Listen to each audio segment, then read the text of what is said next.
It's good to brew, baby. What is up, YouTube? It's your boy Millsy. Back with Phone Talking Commander, back for another episode of Millsy Brews, the show where I brew my version 1.0 deck list of the commanders in front of us in my quest to brew the magic world. You know, the motto, baby, it's ABB, always be brewing, and that's what we're back to do today. That deck list is going to be down in the description for you below. As always, I'd really appreciate it if you could interact with the video, like, comment, subscribe, consider checking out those links in the description, but I appreciate it so much. But today, we're catching some random content on our way leading up to Final Fantasy, just kind of finishing off Tarkir Dragonstorm. Today's episode of Isshin was a commander I wanted to fit into Mardu Week. I think Isshin fits so much what Mardu wants to do, especially not only because it's in the colors, but because of its ability, doubling up all of our triggered abilities that would trigger if a creature were to attack. A very Mardu thing. And the cool part is, all the new Mardu cards I think fit really well. The new mobilized mechanic is an attack trigger, meaning it can get doubled. There are so many cool new support pieces in the set. I think Isshin just got a whole bunch of love. But as I had it on the schedule, Final Fantasy was good to us and brought us a new printing of Isshin as Lightning Lone Commando in the Through the Ages bonus sheet. So again, nothing different. This is just a reskin version of Isshin if you care about this Final Fantasy character. But I just wanted to show that I have no plans of updating this list specifically with the Final Fantasy cards, even though I think on first look there are a couple Final Fantasy cards that would look good in Isshin. I still think Isshin's worth talking about it. I want to show off the new Tarkir stuff I like for Isshin. I really like this build. It's probably my favorite Isshin list we've done. I think we've covered Isshin twice so far. This is my favorite one I think we've done so far. And I think this will fit really well as you go into Final Fantasy, especially if you like this Lightning card. There's another commander this week, as a hint, that actually got a bonus sheet printing as well, and we're going to do the exact same thing for it. But thank you so much to the channel members. Thank you so much for supporting the channel. If you're interested in checking out all of our videos early for just $1 a month, consider checking that link down below. Well, all right. Anything that happens when we attack gets doubled, and if you know anything about me and my approach to Mardu attack decks, it's very token heavy, very attack driven.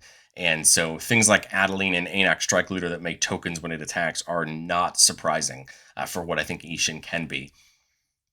Adeline, instead of just making one human that's attacking everybody, would make two. Anak Strike Leader would make two goblins attacking each opponent. Again, just getting some of these creatures, getting them in, and starting to take over the board each combat. Alacia puts counter on themselves, and then at the beginning of our end step, if we attack this turn, we can return a creature with mana value less than or equal to Alacia's power from our graveyard back to the battlefield. I think this is just going to help us get key creatures back over the course of the game. Alacia is just going to keep getting bigger and bigger, right? Hopefully 4 on its first combat and 6, 8, 10 from there, and start bringing back some really key creatures for us. And then Bakal, another, make tokens on attack trigger, put a counter on it anytime you attack with one or more non-gnome creatures, and make X gnomes or X the number of counters on it. Again, a great ability. I think Arabella fits so well here. Whenever it attacks, it deals X damage to each opponent. We gain X life, or X the number of creatures with power 2 or less. Almost all of the creatures we have that make tokens on attack are power 2 or less.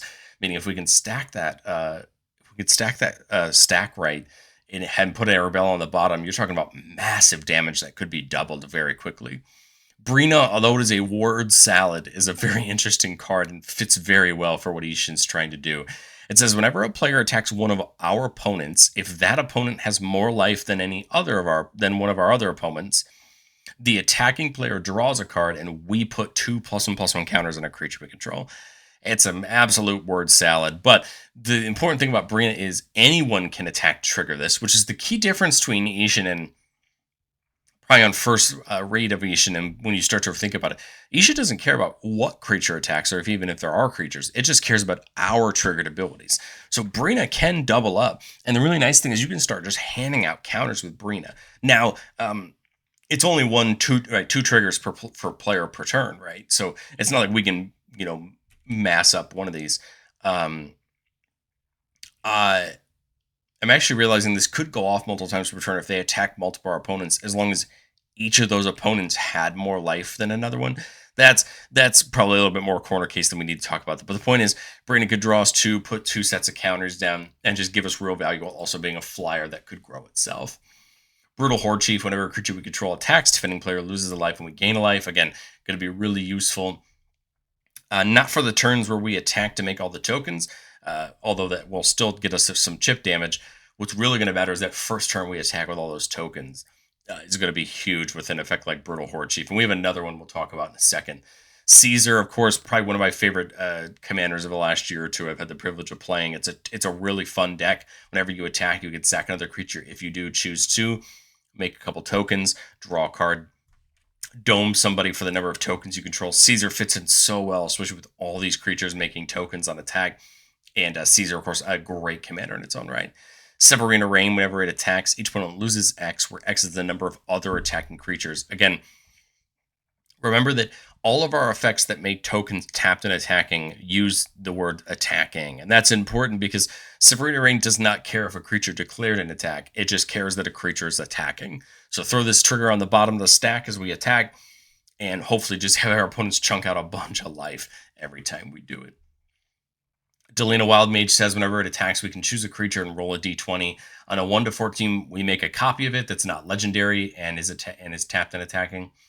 And on a 15 through 20, we do it again. This is a really fun ability. There's a lot of our creatures in the deck that aren't necessarily as good off the copy, but I think at minimum, you're just getting more value of certain creatures. You could get a flyer, you could get a key creature on the ground. The important part is that you're making extra copies that come in tapped and attacking towards our opponents. Goldspad Dragon makes a treasure on attack, so 2 of them is pretty good, especially when it allows them to tap for 2 mana instead of 1, just netting you some good mana. Hellrider is the other example of the Brutal Horde Chief ability, but it doesn't gain us a life, it just deals the damage. Again, having both of these in the deck is huge because that's 2 damage per creature, right, attacking our opponents.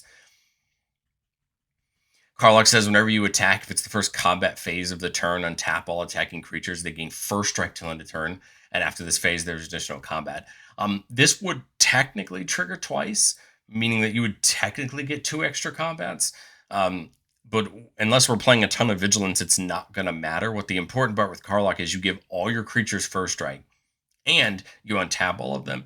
Now, again, remember that you get to set your stack the way you want it to, meaning you could put Karlach's trigger on the bottom of the stack, untapping all creature tokens you just made off of all your others' abilities and give them first strike and have them hit it. It won't give them haste. That's the key difference between some of these tokens we're making on attack. Is it's not like they just get to re-attack again on the second combat, but every creature that just attacked to make those tokens gets to attack again on the second combat. And First Strike does fix a lot of problems. I think of something like Adeline, right, that grows for each creature you control, but it's a 4 toughness, is really a threat to get blocked, right? But hey, with First Strike, it's probably, something that's going to survive for sure.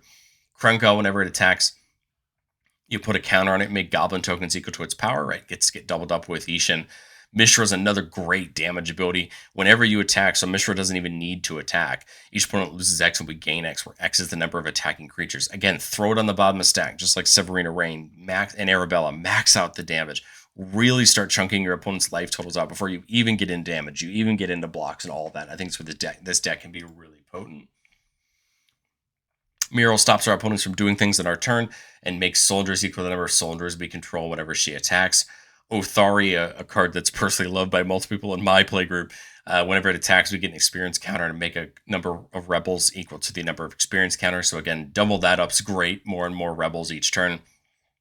You can also tap an untap rebel to get Othari back, which is nice because you get to keep those experience counters.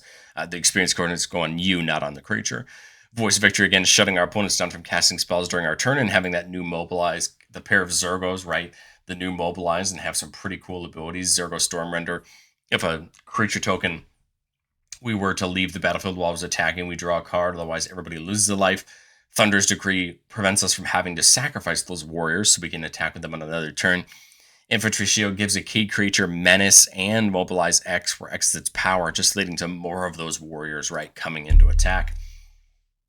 Inquisitorial Rosette makes an Astartes warrior that's with vigilance that's attacking, and then all of our creatures get menace until end of turn. Really huge, especially when you start slamming in these 1/1s and give them menace. Now chump blocking becomes even harder, right? Curse of Opulence.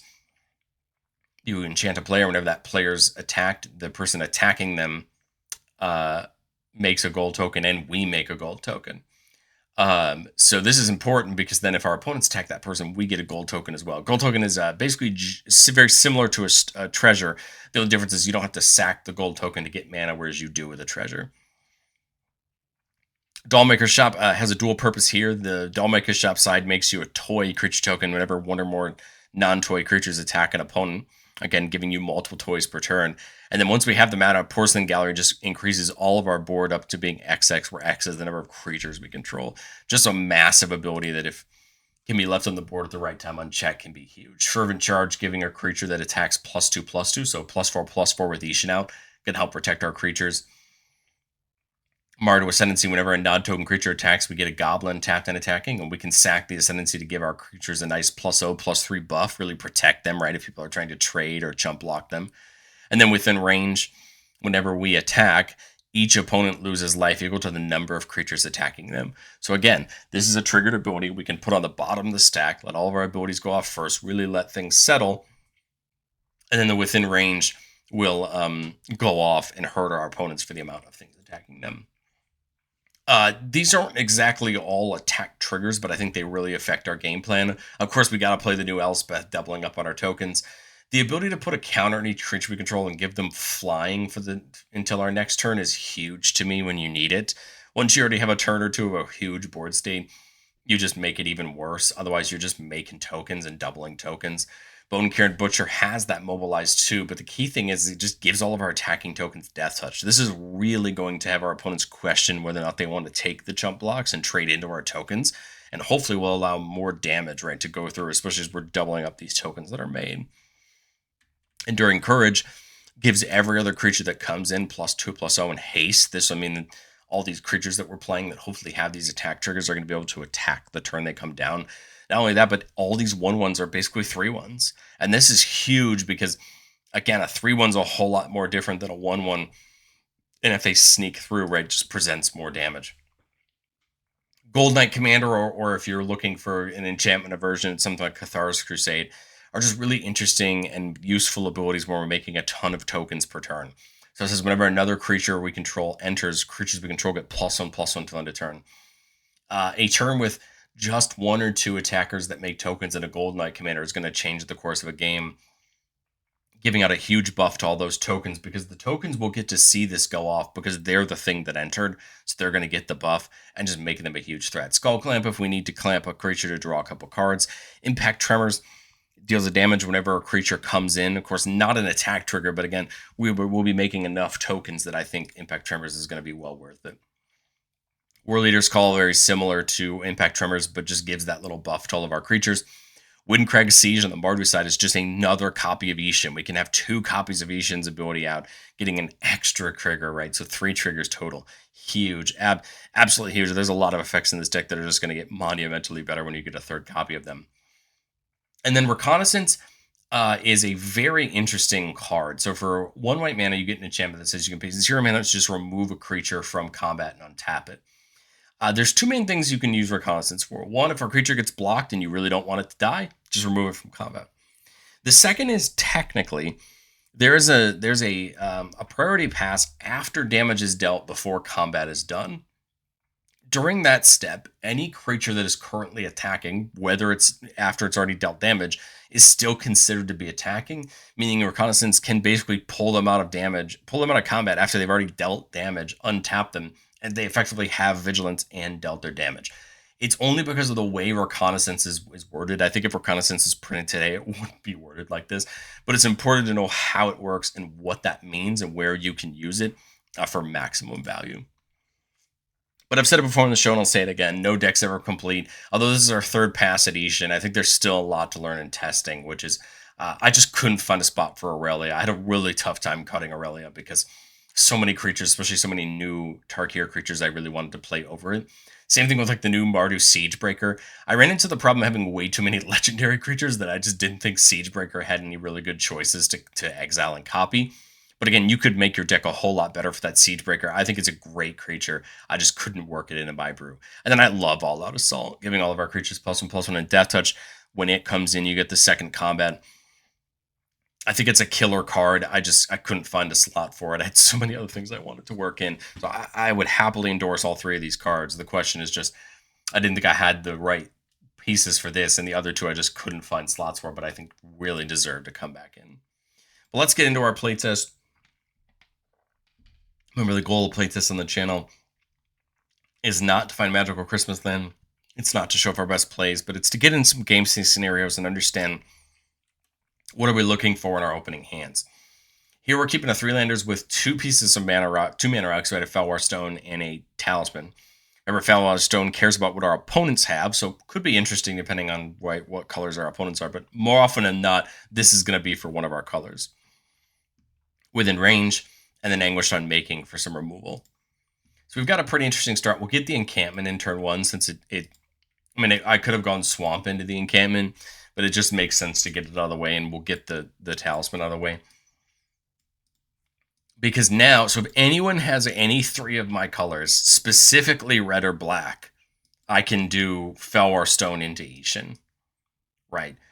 If they only have white, I would probably not play the Felwar Stone, and I would just go right for Isshin. But again, if they have red or black, I can go red or black, white, and get Isshin in this turn and start, working my way forward. Now here I've got 6 mana. We're not going to do a ton of attacking this turn, so I'm thinking just Hanwar plus the Windcrag Siege on the Mardu side. So now we've got the ability to triple up our triggers. Isshin can attack if we want it to, but it's just not going to get a bunch of love this combat. Now we get our first real choice. Do we want the within range, or do we want the Fervent Charge? So Hanwar Garrison makes 2 humans that are tapped and attacking, meaning right now it would make 6. It could make 2 at each person. That feels like could be pretty worthwhile for within range. Fervent Charge could also make it a 6/7, meaning it's not going to get blocked. I think eventually we're going to have to care about having to take the threat of getting blocked. I guess we do have the Flawless Maneuver, but we really don't want to leave it up to having to use it for that. So I think I would just Fervent Charge and then go ahead and attack. This becomes a 6/7. This becomes a 7/8, so they're probably fair and out of range. We still get the triple up on the humans. I would just send 2 at each player, right? They don't get the buff from Fervent Charge because they don't attack, but it doesn't matter. Again, if they all survive, great. If they all die, let's say just 2 of them survive. It doesn't particularly matter. I mean, we want them to survive because we want to use them, but not that big of a deal. Now we play the within range. That comes in and makes us a couple warriors. And then I think we make the exact same attack. Now, the nice part is, now this time, I'm going to put the Garrison trigger on the stack above within range. So this is going to make 2 humans attacking everybody. Isshin's attacking 1 person. Hanwar's attacking someone. So when within range goes off, 1 person's getting attacked by 3, 1 person's getting attacked by 3, 1 person's getting attacked by 2, right? So someone's losing 4 and 2 people are losing 6. And that's before we even, it's 9. It's 9, 9, and 6, right? Because it's three triggers, right? So you think about that, that's before we even get into damage. So you can start to see, right, where within range is going to scale up. We've got a piece of protection here, and I believe we had enough to leave up removal in that Anguished Unmaking as well. And then I think we just rinse and repeat. If the humans died, great. These humans, these humans would have attacked as well from last turn, so would have been probably 12 for some people, right? And probably, 9 for the other person. But still, I think you could see the point of that interaction, and I think you can kind of see what we're driving at. Here we're keeping a 3-lander with a little bit of ramp there in Arcane Signet. Kellogg makes treasures on attack, and we can sack treasures to take control of a creature. There's the infantry shield, and then there's a flare to potentially protect our board. So here I think we're looking at going for that Arcane Signet on 2. We draw a Redoubled Stormstinger, a really interesting card. I didn't show it off during the PowerPoint presentation, but I think it's really good. Whatever it attacks for each creature token that entered this turn, make a tapped and attacking token that's a copy of it. Again, probably want to put this towards the bottom of the stack if you have multiple things go off at the same time, so you can really take advantage of getting all the tokens that you made on attack. Here's same exact thing as last time, and actually it doesn't matter. As long as anyone has any 3 of our colors, we can get Isshin down here and get the party started. 6 mana on turn 4. Love the idea of Infantry Shield here, but it takes up a lot of our combat. So does it make more sense to deploy it next turn? I think it might with the Stormsinger and the Commissar. We don't need to attack this turn. And I think now when I do this, right, this is going to be huge. So how I would probably do the stack is the Infantry Shield first, then Stormsinger, then Severina Reign. So basically how this would work is we would go to make 6 warriors, 3 twice, right? And this guy now is Menace. Stormsinger is going to go off. Well, we made 6 tokens, so we're making, right, 6 more twice, right? Because it doesn't care that they were on the battlefield when it went on the stack. It cares about what happens when it resolves. And now Commissar then goes off. By my count, we have 21 attacking creatures. That's going to go off twice. And I mean, there's just lethal on the board. Now, from everything I can tell, that's how Stormsinger works. If it doesn't work, please let me know. But everything I've seen is that how Stormsingers work. And here's a very just realistic scenario of 6, 12, 18, and then, they're all attacking 2, doubled to 21, right? 21 doubled twice, and everyone's just dead before we even get to damage. Like, that's just where some of these doubled up triggers, right, at the right times can just be really useful. But let's get into playtest number 3. Keeping a 2-laner with Anok Strike Leaguer, there's the Rosette within range, Hellrider, and Mardus. We're a little bit tight on the 2 mana, but I think if we can, if we can get access to something, we're in good shape. And the Mountain really helps us. And there's a Plains. Okay. I like Anok here. Anok, whenever it or our commander attacks, we get to make a goblin attacking everybody, and we can sack it to give all of our tokens indestructible till end of turn. A huge ability, right, to help protect our board. So here, if the board's fairly open, we could go Isshin and just get 6 goblins, right, for attacking everybody twice. If the board's still pretty gummed up and I don't think I can get a solid attack this turn, I don't even mind going like Mardu Ascendancy here, just to continue to get things down onto the board and maybe try to go Isshin next turn. Let's go with the safe route this time. Let's say the board was a little gummed up. Because now I'm thinking Isshin now, and the reason that I say that is because now I'm making 6 goblins with Anok Strike Leader, and I'm making 2 goblins with the Ascendancies. We've got lots of attackers, right, going out this turn. Now as we get into this turn, I think it's the range. Right, because now we go into combat. As long as no one's touched this board state, remember we could sack the Ascendancy if we're really worried about it. We've got 6 more attacking. If all the original 6 survived, and I put the new 6 at the exact same place as I put the last one, so everybody has 4 going at them. The 2 I make here, I'll just spread out. So 2 people have 5, and 1 people have 4. However it breaks down. Well, no, I would get 4 or 2. Yeah, so 6, 8. Yeah. So let's say 2 people have 5 and 1 person has 4. Now with the range is dealing 10, 10, and 8, right? And combat's still going on as normal. Remember, you can sack the Ascendancy to give your creatures that little toughness boost in case you need it. And now, I mean, we could go the Rosette for the Menace if we want to. Brutal Horde Chief probably is the better play up here because it doesn't even need to attack in order for its ability to go off. And now we're just hurting our opponents. If all those goblins still survived, remember we could sack Strike Leader to protect them, and we still have 13 goblins that are going to get 26 effective worth of damage off on the Horde Chief, right? So there's still some protection there if need be, even if we have to get rid of the Strike Leader to do it. And I think Brutal Horde Chief is just going to come in and clean up. And I think this is where the top end of this token strategy lies.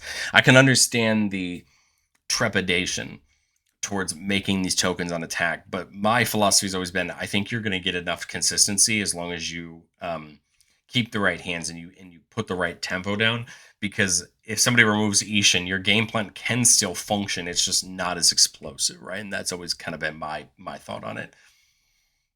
3-laner here with a Nimpakal, Caesar, and Mishra, great 3 creatures to see, and we see Thunder of Unity. So on the first one, it just draws us 2 and loses us 2.